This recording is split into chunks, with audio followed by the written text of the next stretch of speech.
Israel में इस समय युद्ध चल रहा है। आतंकवादियों ने हमला कर दिया है, इजराइल की बहन बेटियों को किडनैप किया है, उनको गोली मारी है, उनको नंगा करके परेड कराया है। इन इजराइल में घुसे आतंकवादियों को देखने के बाद आपको समझ में आ गया होगा कि 500 साल पहले गोरी, गजनी, तुगलक, बाबर, हुमायूं, औरंगजेब, अकबर क्या करते थे। वो हमास से भी बड़े आतंकवादी थे। ये जो आईएसआईएस के आतंकवादी आज जो काम कर रहे हैं, हमास के आतंकवादी जो काम कर रहे हैं, ये हमारे देश में बाबर, हुमायूं, तुगलक, गोरी, गजनी 500 साल पहले कर चुके हैं।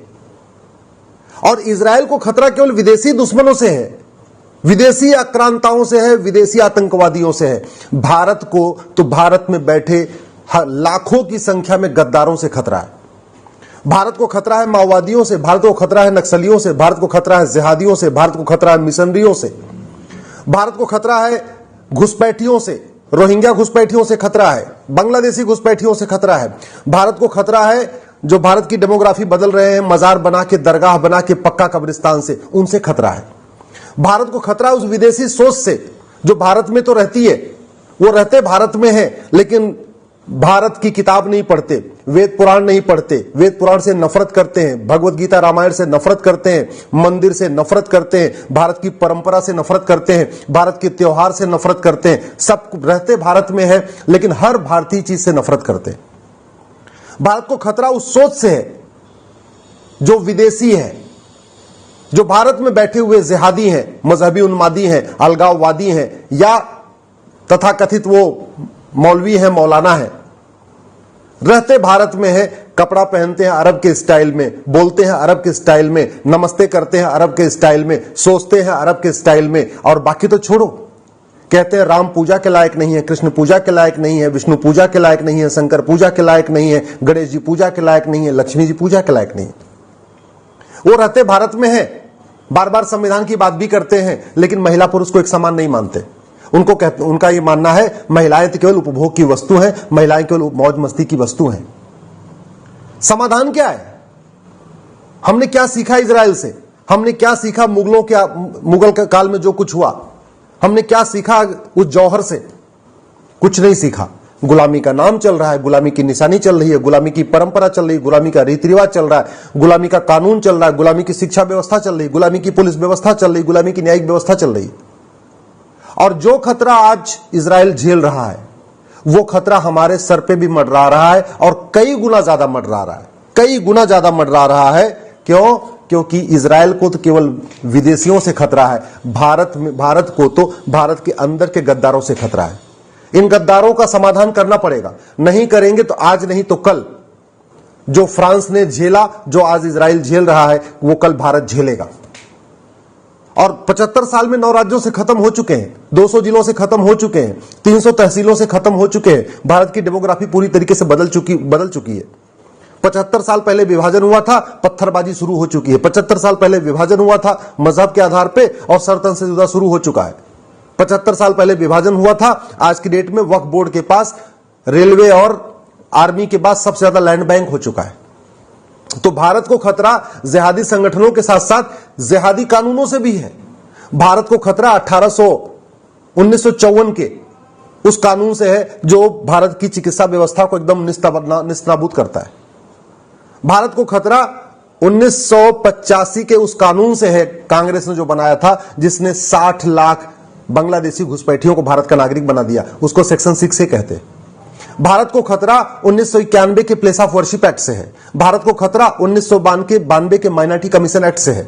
भारत को खतरा 1995 के वक्फ एक्ट से है। भारत को खतरा 2012 के उस राइट टू एजुकेशन एक्ट में जो बदलाव किया गया उससे है, जिसके अंतर्गत कांग्रेस ने मदरसों को राइट टू एजुकेशन के दायरे से बाहर निकाल दिया गया।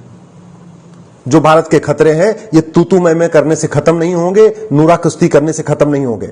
जो भारत के सामने खतरा है वो दल गुलामी करने से खत्म नहीं होंगे, नेताओं की जय जयकार करने से खत्म नहीं होंगे, पॉलिटिकल पार्टियों की हाहाकार करने से खत्म नहीं होंगे। ये जो खतरे खत्म होंगे ये नियम कानून बदल के होंगे।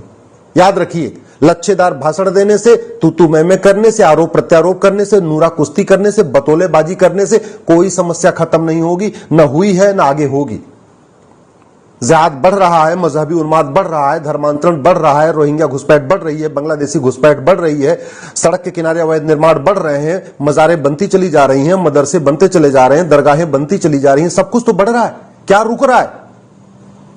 अगर हम नहीं जागे, अगर जातियों में बटे रहे, भाषा के आधार पर बटे रहे, क्षेत्र के आधार पर बटे रहे, पंथ के आधार पर बटे रहे और अगड़े पिछड़े के आधार पर बटे रहे, दलित सवर्ण के आधार पर बटे रहे, तो याद रखना, जैसे पाकिस्तान से भगाए गए थे ना दौड़ा दौड़ा के, अफगानिस्तान से दौड़ा दौड़ा के भगाए गए थे, बांग्लादेश से दौड़ा दौड़ा के भगाए जा रहे हैं, ऐसे एक दिन भारत से भी भगाए जाएंगे। और भारत में भगाए गए हैं।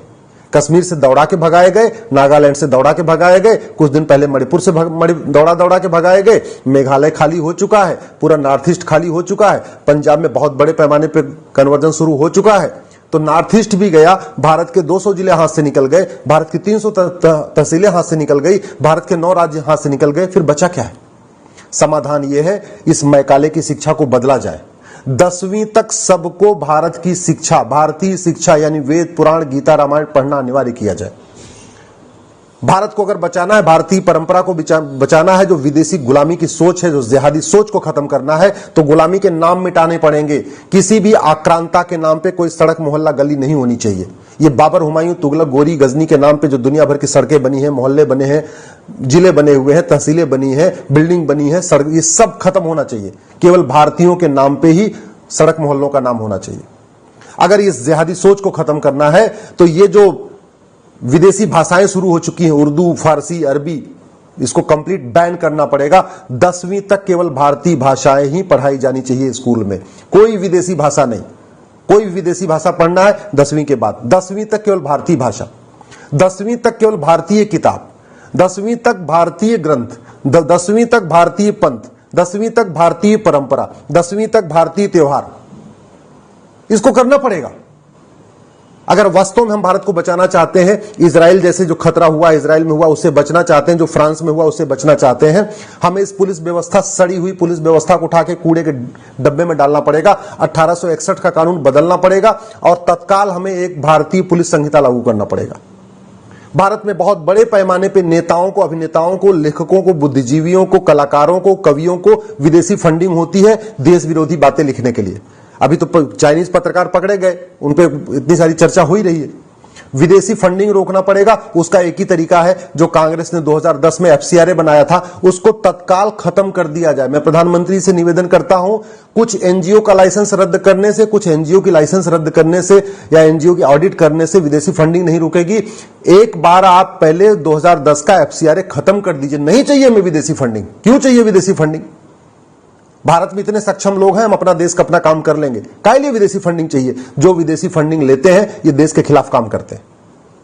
अगर हमें भारत को बचाना है, आतंकवाद खत्म करना है, अलगाववाद खत्म करना है, इस सड़ी हुई न्यायिक व्यवस्था को बदलना पड़ेगा। ये जो गुलामी की काली कोट, गुलामी का काला गाउन, गुलामी का तरीका, गुलामी का कानून, गुलामी की सिस्टम जो चल रहा है न्यायिक व्यवस्था में, इसको खत्म करना पड़ेगा। नार्को पॉलीग्राफ ब्रेन मैपिंग कानून बनाना पड़ेगा, जुडिशियल चार्टर लागू करना पड़ेगा, पुलिस चार्टर लागू करना पड़ेगा। 1 घंटे के अंदर एफआईआर, 1 महीने के अंदर पूरी जांच और 1 साल के अंदर मुकदमे का फैसला। इसके लिए कानून बनाना पड़ेगा। पुलिस की अकाउंटेबिलिटी करनी पड़ेगी। अगर कोई सबूत के अभाव में छूटा, अगर तुमने जानबूझ के जांच घटिया किया, पैसा लेके जांच ऐसी कर दिया, जब सबूत के अभाव में छूट गया, पुलिस वाले की नौकरी गई। जज अगर 1 साल के अंदर फैसला नहीं कर रहा है, तारीख पे तारीख दे रहा है पैसा लेके, जज की नौकरी जाए। नहीं चाहिए हमें ऐसे जज, नहीं चाहिए ऐसे पुलिस वाले जो पैसा लेके देश के साथ गद्दारी करते हैं। नहीं चाहिए हमें थानेदार, नहीं चाहिए ऐसे हवलदार, नहीं चाहिए ऐसे पेशकार, नहीं चाहिए ऐसे तहसीलदार, नहीं चाहिए ऐसे क्लर्क, नहीं चाहिए ऐसे कलेक्टर जो पैसा लेके घुसपैठियों की मदद करते हैं, जिहादियों की मदद करते हैं, मजहबी उन्मादियों की मदद करते हैं, चरमपंथियों की मदद करते हैं, नेता ऐसे गद्दार नेताओं की मदद करते हैं, गद्दार जो है लेखकों, बुद्धिजीवियों की मदद करते हैं। नहीं चाहिए ऐसे हमें। अगर भारत को बचाना है, हमें तत्काल टैक्स सिस्टम ठीक करना पड़ेगा। जो यहां पे काला धन जनरेट हो रहा है, बेनामी संपत्ति का पूरा लेन देन खेल चल रहा है, इसको रोकना पड़ेगा। उसका एक ही तरीका है, 100 रुपए से बड़ी नोट बंद किया जाए, 5000 रुपए से महंगे सामान का कैश लेन देन बंद किया जाए, प्रॉपर्टी को आधार से लिंक किया जाए, भारत में 1 नेशन 1 टैक्स लागू किया जाए, जीएसटी खत्म, इनकम टैक्स खत्म, वैट खत्म, टीडीएस खत्म, केवल बैंकिंग ट्रांजैक्शन टैक्स। यही तरीका है। नहीं तो जो आज इजराइल झेल रहा है, कल इसको हमें भी झेलना पड़ेगा। जो आज फ्रांस झेल रहा है, हमें झेलना पड़ेगा। जो आज जिस तरीके से यूरोप अशांत है, जिस तरीके से पूरा फ्रांस अशांत है, अब तो जर्मनी की भी डेमोग्राफी अशांत है, ये हमको भी झेलना पड़ेगा। इसलिए मैं आशा करता हूं प्रधानमंत्री इस पे ध्यान देंगे। और आप सबसे निवेदन है